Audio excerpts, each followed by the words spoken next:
paper was published in Autism in Adulthood and first authored by Sydney Taroso, a really wonderful, more junior graduate student in the SEAL lab, the Social Emotional Affective Health Lab at Rowan University, led by Dr. Catherine Gotham.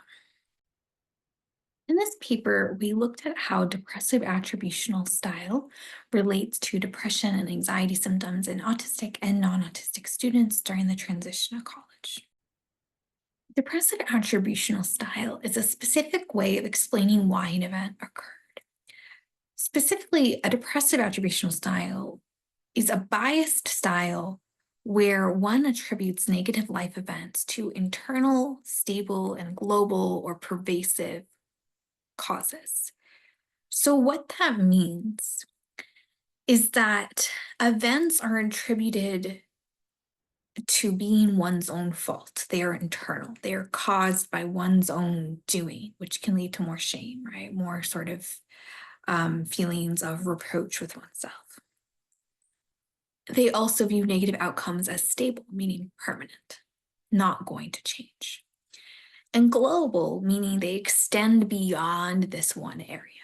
So, for example, if you get a bad grade on an exam, if you have a depressive attributional style, you're going to attribute that to internal causes, meaning it's my own fault, not it was an unfair test or an unfair teacher or whatever, or the material is hard, or, it's just the first exam, nothing like that, right? It's going to be internal. It's going to be, it's my fault. It's going to be stable, meaning this is going to stay this way. Maybe because I am a bad student, I will always be a bad student. And global, meaning this goes to other areas of life. Maybe it's not just I'm bad in this subject. Maybe it's that I'm unmotivated, right? I'm always going to be this way. And it's going to extend across my work, relationships, career, everything. So that's what we call a depressive attributional style, specifically that internal, stable, and global attributions about negative events. There's been quite a lot of evidence to show that a depressive attributional style is related to both the onset and maintenance of depression.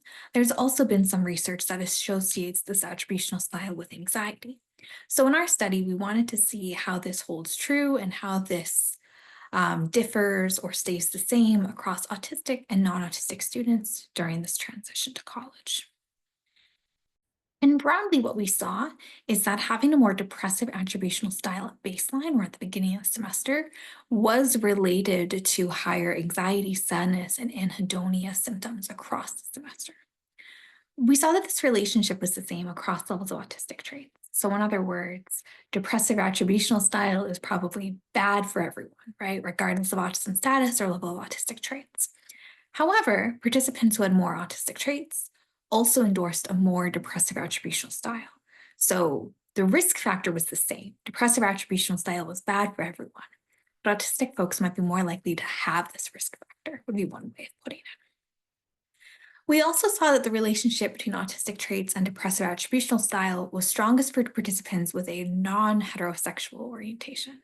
It's kind of a weird way of putting it, but we say it that way because we did what's called sometimes semi-coding, meaning just zeros and ones here.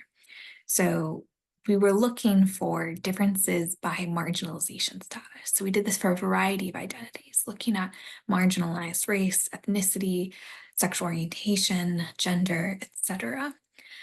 And specifically, this piece on sexual orientation was a significant relationship in this interaction effect. So very similar to a lot of our research into M2X, we see again that this is likely a common risk factor, depressive attributional style, across both autistic and non-autistic students, but it may be more common for autistic students.